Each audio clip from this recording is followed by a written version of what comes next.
जय गुरुदेव। वैसे तो साधन में अनुभव होने वाली शक्ति की सकल क्रियाएं शक्ति की अंतर्लीलाएं ही हैं, क्योंकि सभी साधक के बिना प्रयास अंतर में घटित होती हैं। किंतु फिर भी शारीरिक क्रियाएं बाहर भी व्यक्त हो जाती हैं। यद्यपि उनके द्वारा प्रदत्त आनंद तथा अंतरानुभूति को व्यक्त नहीं किया जा सकता।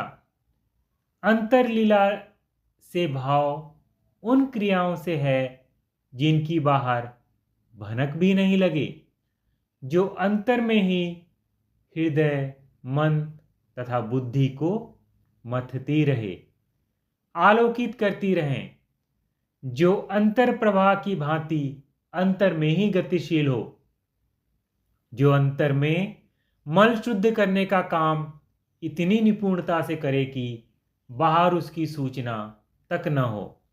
ऐसी क्रियाएं अंतर में अत्यंत गहरी सूक्ष्मतम स्तर पर चित्त में घटित होती हैं।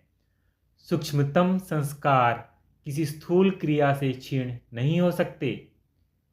उनकी स्वाभाविक क्रिया भी सूक्ष्मतम स्वरूप में अंतर में ही प्रकट होती है, जिसे अंतर में ही अनुभव किया जा सकता है।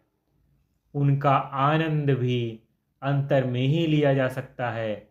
यदि कोई व्यक्त करना भी चाहे तो एक धुंधला सा चित्र ही प्रस्तुत कर सकता है। अनुभूत आनंद तथा अनुभव तो अनुभवकर्ता तक ही सीमित रह जाता है।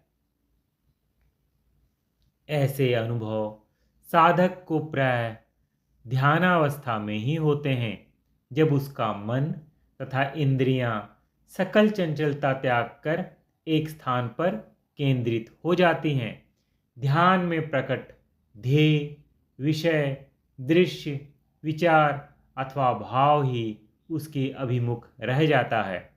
उस समय ध्येय पर एकाग्रता ऐसी घनीभूत हो जाती है कि ध्येय का ज्ञान ध्यान भी लुप्त हो जाता है तथा साधक को अपनी सुध भी नहीं रहती। केवल ध्येय ही रह जाता है तथा ध्येय से पूर्ण एकाकार हो जाता है। योग मार्ग में इस अवस्था को संप्रज्ञात समाधि कहा जाता है।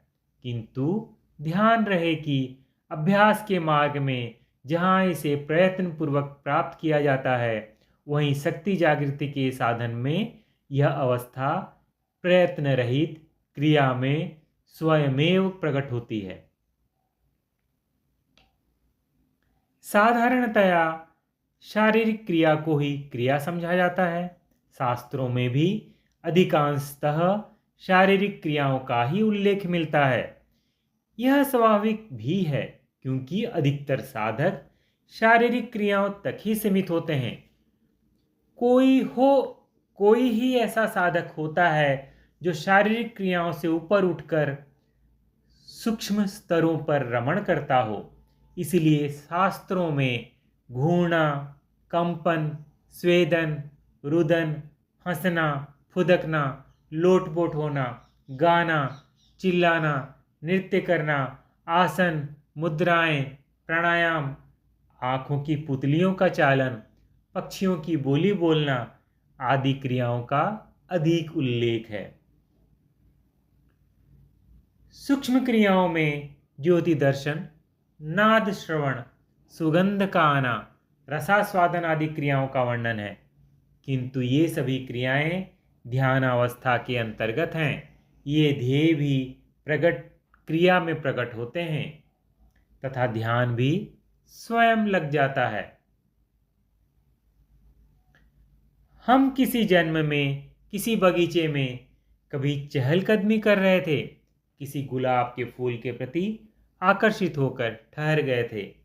उस समय हम उसे देखने में तल्लीन हो रहे थे।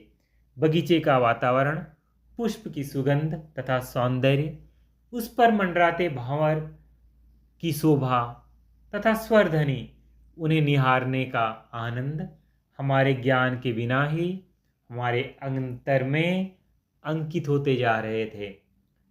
सौंदर्य, आनंद तथा भंवरे की गुंजन हमारे अनजाने ही हमारे अंतर्मन में गहरी बैठती जा रही थी। कुछ समय के पश्चात हम इस अनुभूति को भूल गए, किंतु उसकी याद मन की गहराइयों में उतरकर सुरक्षित रह गई। हम दूसरे दूसरे विषयों, दृश्यों के संयोग में आते रहे, उनकी स्मृतियां एकत्रित करते रहे। पुष्प विषयक संस्कार काफी नीचे दबकर रह गए। जन्म जन्मांतर व्यतीत होते गए, नए नए संस्कार संचित होते गए, पुष्प संबंधी स्मृतियां दबती चली गई। फिर किसी जन्म में हमारे सोचने की दिशा बदली, हम अध्यात्म की ओर मुड़ गए। गुरुदेव की कृपा हुई, अंतर्शक्ति जागृत होकर क्रियाशील हुई, पुरानी स्मृतियां क्रियाओं में प्रकट होकर क्षीण होने लगीं। एक दिन पुष्प विषयक स्मृतियों की बारी आई। ध्यान की अवस्था में वही बगीचा, वही हमारी चहलकदमी, पुष्प के प्रति आकर्षण, सौंदर्य, सुगंध, आनंद, भंवरे की गुंजार, सभी कुछ सजीव हो उठा। हम फिर से उस दृश्य में खो गए, किंतु अब की बार यह क्रिया की अनुभूति थी। न कोई पुष्प था, न भंवरे की गुंजार, केवल उन सब का अनुभव। हमारे अंतर में आसक्ति भी नहीं थी, क्योंकि हम केवल साक्षी थे। इसलिए स्मृतियों की पुनरावृत्ति हमारे चित्त पर प्रभाव नहीं छोड़ पाई। कोई संस्कार संचय नहीं हुआ, अपितु पहले की चित्त पर अंकित यादें क्षीण हो गईं। यादों का चित्त पर डाला हुआ आवरण उतर गया। ऐसे ही भगवती क्रियाशक्ति संस्कारों को खोद खोद कर क्षीण करती रहती है। एक भक्त महाराज जी, स्वप्न में भी तो संस्कार ही उभर कर चित्र रूप धारण करते हैं, फिर ध्यान के अनुभव तथा स्वप्न में क्या अंतर है? महाराज श्री, ठीक है कि ध्यान के अनुभव तथा स्वप्न दोनों का आधार संस्कार ही हैं, किंतु ध्यान के अनुभव में संस्कार संचय नहीं होते, क्षीण होते हैं। स्वप्न में न संचय होते हैं, न क्षीण होते हैं। स्वप्न में केवल स्मृति उभरती है, चित्रित होती है और विलीन हो जाती है। एक भक्त, क्या एक ही बार की क्रिया में संस्कार क्षीण हो जाता है, अथवा एक ही संस्कार क्षीण होने के लिए बार बार क्रिया होने की आवश्यकता होती है? महाराज श्री, यह बात संस्कार के स्वरूप पर आधारित है। तुमने साधन में इस बात को अनुभव किया होगा कि कोई क्रिया विशेष एक दिन होकर फिर नहीं होती, जबकि कई क्रियाएं ऐसी हैं जो कई कई दिन तक नित्य प्रति अनुभव होती हैं। कोई संस्कार क्षणिक होता है जो एक बार की क्रिया में क्षीण हो जाता है। कई संस्कार कई दिनों की निरंतर स्मृतियां समेटे होते हैं, तो उनसे संबंधित क्रिया भी कई कई दिन तक निरंतर चला करती हैं। एक बात और है, जहां हमारा आश्रम बन रहा है वहां जाकर देखो।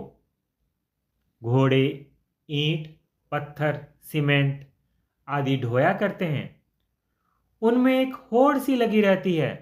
हर एक घोड़ा दूसरे घोड़े से आगे निकल जाना चाहता है। कई बार एक घोड़ा आगे वाले घोड़े को एक ओर धकेल कर आगे निकल जाता है। यही हाल संस्कारों का भी है। शक्ति जब उन्हें संस्कार शय से बाहर निकालकर क्रियाओं में परिणत करने का कार्य आरंभ कर दी है, तो संस्कारों में भगदड़ मच जाती है। सभी संस्कार बाहर निकलने की उतावली करते हैं, जैसे दीर्घ काल से संस्कार शय के कारागार में बंद पड़े उकता गए हों। कई संस्कार तो दूसरे संस्कार की घटित होती हुई क्रिया को रुकवाकर स्वयं क्रियाशील हो जाते हैं। संस्कारों की विचित्र माया है। इस समय हमने क्रियाओं के विषय में कुछ सामान्य सी बातों पर विचार किया। यह एक ऐसे क्षेत्र से संबंध रखता है जो इंद्रियों से अगोचर है। इससे या तो इस बातों की कल्पना करनी पड़ती है या उन्हें अंतर में अनुभव किया जाता है। अगली बार हम सूक्ष्माति सूक्ष्म विचारों पर, क्रियाओं पर चर्चा करेंगे। अब आप लोग जाकर विश्राम करें। जय गुरुदेव।